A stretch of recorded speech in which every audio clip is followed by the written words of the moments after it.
आज हम भाषा अभ्यास से पेज नंबर 5 और 6 करेंगे। चलिए तो हम प्रश्न देखते हैं। नीचे लिखे वाक्यों के लिए एक शब्द लिखिए। यहाँ कुछ वाक्य लिखे गए हैं, आप देख सकते हैं, और साथ में चित्र बने हुए हैं। तो आपको देखकर बताना है कि इन सभी वाक्यों के लिए आप कौन सा एक शब्द लिख सकते हैं। पहला है जो जूते बनाता है। तो ये चित्र देखकर बताइए इसे क्या कहते हैं। जो जूते बनाता है उसे हम क्या कहते हैं? उसे हम कहते हैं मोची। अगला प्रश्न है जो तमाशा दिखाता है। तो चित्र देखकर बताइए उसे हम क्या कहते हैं? उसे हम कहते हैं मदारी। जो तमाशा दिखाता है मदारी। अगला प्रश्न है जिस पर फल लगते हैं। तो इस चित्र में आप क्या देख रहे हैं?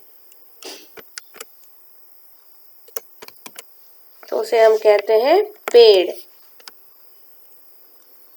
अगला प्रश्न है एक तार का बाजा। तो इस देखकर बताइए इसे क्या कहते हैं?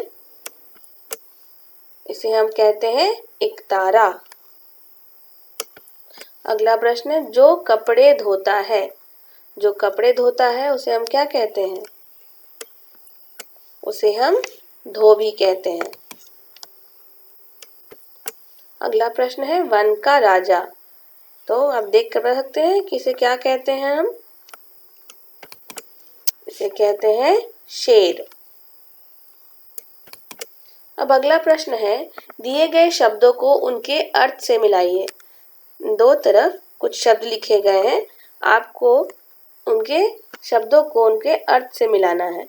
तो नाव को हम और क्या कह सकते हैं? नौका। उपवन को हम और क्या कहते हैं? बगीचा। आकाश, आसमान। जल, पानी। दीपक, दिया। बारिश, बरसात। अगला प्रश्न नीचे दिए गए डिब्बे में से वाक्य बनाकर लिखिए। आप देख सकते हैं कि दो तरफ कुछ वाक्य लिखे गए हैं, इधर के वाक्य अधूरे हैं। आपको उनके सही वाक्यों से मिलाकर उन्हें पूरा करके दिए गए स्थान पर नीचे लिखना है।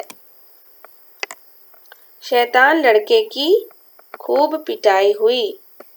राजू ताली बजा रहा है।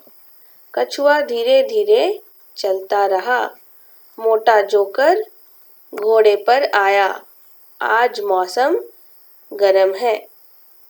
तो इन वाक्यों को मिलाकर आपको इन स्थान पर लिखना है।